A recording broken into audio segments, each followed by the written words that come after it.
Welcome back. We are taking a step back today, thinking about our childhood, thinking about the things that we used to do, playing outside until dark or skipping rocks or going to Sunday school and learning Bible stories and Bible songs. And one of my favorites of going to Sunday school and hearing the Bible stories, one of my favorite Bible stories was the story of Zaccheus. I don't really know why, but it was. I guess because he was a climber, climbing up in a sycamore tree, and when I was little, I was a climber. So maybe that's why I liked him. So we are going to look at the story of Zacchaeus, and in Luke 19:1 through 10, it says, "And Jesus entered and passed through Jericho, and behold, there was a man named Zacchaeus, which was the chief among the publicans, and he was rich. And he sought to see Jesus, who he was, and could not for the press, because he was little of stature. And he ran before and climbed up into a sycamore tree to see him, for he was to pass that way. And when Jesus came to the place, he looked up and saw him, and said unto him, Zacchaeus, make haste, and come down, for today I must abide at thy house. And he made haste, and came down, and received him joyfully. And when they saw it, they all murmured, saying, that he was gone to be a guest with a man that was a sinner. And Zacchaeus stood and said unto the Lord, Behold, Lord, the half of my goods I give to the poor, and if I have taken anything from any man by false accusation, I restore him fourfold. And Jesus said unto him, This day is salvation come to this house, for so much as he also is a son of Abraham. For the Son of Man is come to seek and to save that which was lost." So I wanted to just kind of take a look, go verse by verse, and just kind of look and see. We learned this story when we was little and going to Sunday school, but just kind of see what we can learn from it today. Going back to verse 2, it says, "And behold, there was a man named Zacchaeus, which was the chief among the publicans, and he was rich." So Zacchaeus was a publican. He was a Jewish tax collector. At that time, tax collectors were not considered of a very good reputation. They were thought of as outcasts. They were thought of as a disgrace. They were thought of as making money at other people's expense, because what they would do is they would collect more taxes than what was owed. And they were basically lining their own pockets. They were thieves. And so here he has this reputation. And,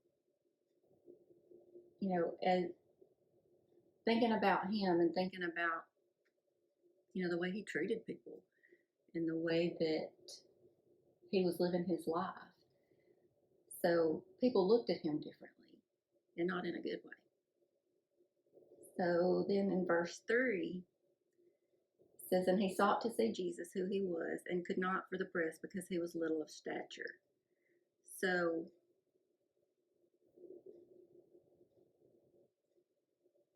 he was seeking to find Jesus. He was wanting to see him. You assume that he's heard of this man and really wants to see what this is all about. And so he sought to see Jesus, and he had this expectancy to see Jesus. He knew he was coming. He knew where he would be. And so he had that expectancy and that excitement, and maybe even wonder, and very curious probably to see who this man Jesus is. And, as parents, we wait expectantly when we're with the birth of our children. We're excited. We plan, we prepare, we read every book that we can about children, or, the day that we pick them up from their first day of school, we expectantly await to see their little faces again. Or even further down the road, we wait expectantly as they come home from their first trip home from college. We're waiting expectantly. We're excited to see them, and we plan and we prepare. We prepare their favorite foods. We make sure we have everything, to have an enjoyable time with our kids. They're coming home and we're excited about it. But do we have that same expectancy to see Jesus, to meet with Jesus and see who he really is? Do we have that same urgency or curiosity to get in his word and see what more we can learn about Jesus, if we, to see him? So it also talked about Zaccheus was small in stature. So you can think about that as being maybe a limitation that he had. Maybe it was an obstacle that he needed to overcome. And some people may even consider it a weakness. So the thing about it is, he didn't let that stop him. He didn't let the fact that he was smaller and he couldn't see over the crowds of people stop him. He didn't let that hold him back from the urgency he had to see Jesus.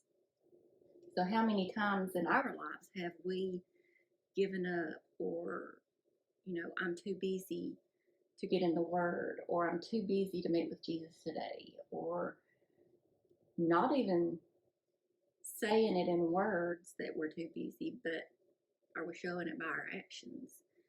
Are we just going through our day and not taking that time that we need to?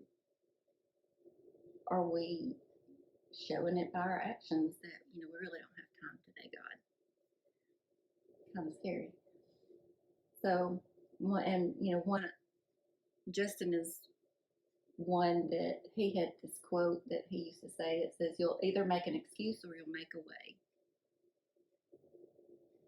So how many excuses are we making of why I can't have my quiet time today, or why I can't spend time in prayer today?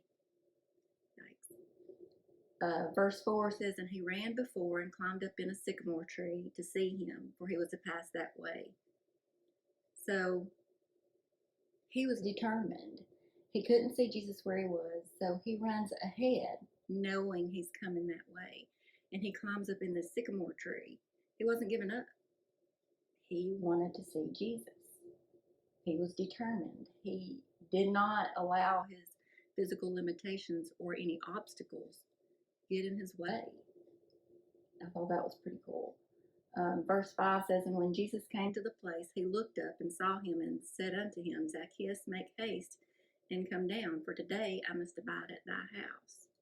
So Jesus had the divine appointment with Zaccheus that he didn't know. Here Jesus is, and he's calling him by name. He didn't know what need he had, but Jesus knew what need he had, and he needed salvation. Until I started looking at this, I didn't really think about it, but you see God's provision in this. You see, he's climbed up in this sycamore tree. Well, that sycamore tree was probably planted years and years before. And then now he's climbing up in this tree to see Jesus. So God had provided years before for that tree to be planted.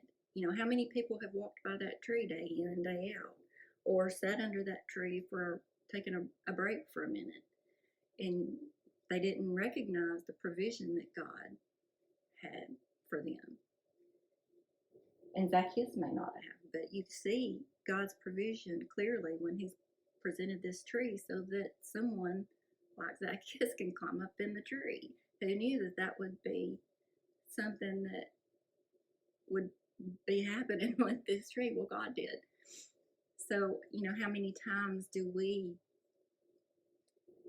not really pay attention to or notice God's provision for us? We may thank him and notice the big things. I got the job I wanted, or I got the big raise, or we got the house we wanted. We think of those things as God's provision, but what about our very breath that we have? What about our health? What about the food that he provides? Just day in, day out, his provision for us. And so many times we maybe we take it for granted and we overlook it, and that's kind of sad. But it's convicting. So maybe, from now on, we can think about God's provision for us daily, day in and day out. Jeremiah 29:13 says, "And ye shall seek me and find me when ye shall search for me with all your heart." So, do we earnestly seek him with all our hearts? Zaccheus was in search of Jesus, and he wasn't giving up until he found him. He was determined, and he seeked him out. He went looking for him.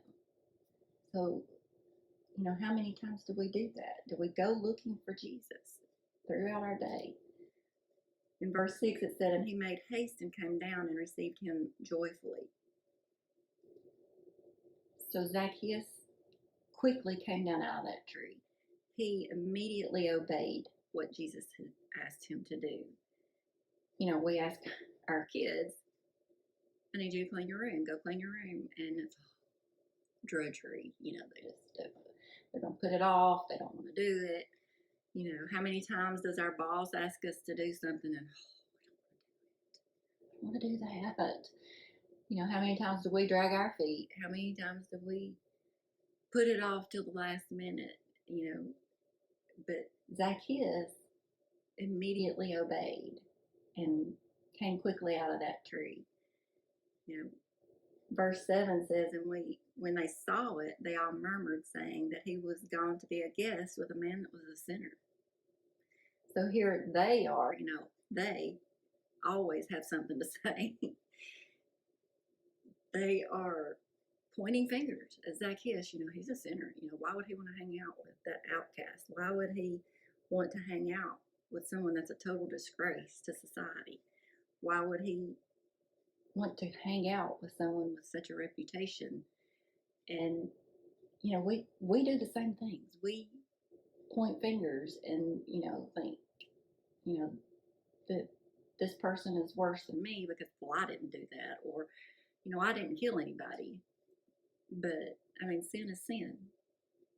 It says if you break one commandment, you've broken them all. So sin is sin. So what got me about this is here they're pointing fingers, and they have their own sin in their lives because we were all born sinners. They're pointing at this man as being a sinner, but they're just as bad because sin is sin. There's no one sin that's worse than another sin. They're all the same in his eyes. And so I just thought that was neat that, here they are pointing fingers, and Zacchaeus needed Jesus just like they did. So I just thought, we do the same thing. Verse 8 says, "And Zacchaeus stood and said unto the Lord, Behold, Lord, the half of my goods I give to the poor, and if I have taken anything from any man by false accusation, I restore him fourfold." So Zacchaeus immediately begins repenting. He knows that the things that's in his past and the things that he's done is not right, and he immediately goes to. He knows he's stolen from people. He knows he's taken more than he should from people. And so he wanted to replace that fourfold. And when I looked at the fourfold, it was considered an extreme repayment required under the law in cases of theft.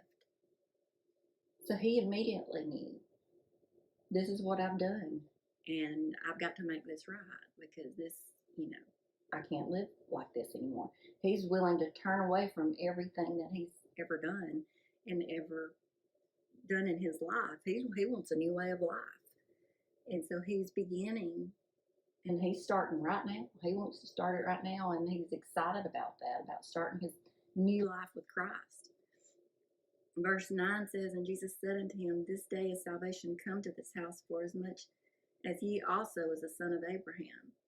So he was a true Jew and from the lineage of Abraham, and he's walking in the steps of Abraham's faith.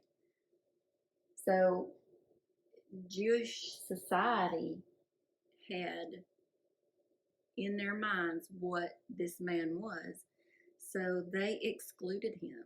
They wrote him off. They had no use for this man. So whereas the Jewish society excluded him, Jesus included him. we've all been in times where we didn't feel included, or we felt left out, or we didn't get invited, or why am I not part of the group, or whatever. So we've all felt the sting of that. But Jesus included him. And not only does he include Zaccheus, he includes us. So we don't ever have to be feeling like we're left out. We were left out of something because Jesus includes us. Verse 10 says, "For the Son of Man has come to seek and to save that which was lost." So he came to save Zaccheus. He came to save all. We can learn a lot from Zaccheus with just, he did not live such a great life. And then he realized this wasn't working for him. And he needed more. We were meant for more. And there was a lot packed into that lesson today, and I learned a lot from it. I hope that you did as well. It was fun to go back and look and see what we could learn from Zaccheus.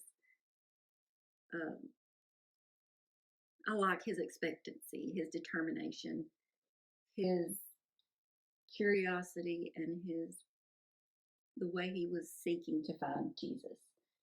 No doubt, like I said, he's heard of this man, heard of his miracles. He wants to see him, see what this is all about.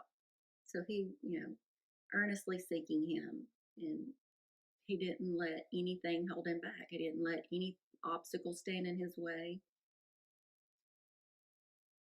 We need to be more like Zacchaeus, not his old life, but his new life.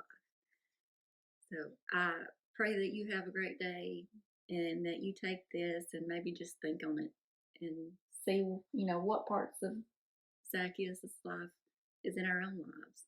What is it that we need to maybe change or correct? So I hope you have a great day, and we will see you next time. Thanks, guys.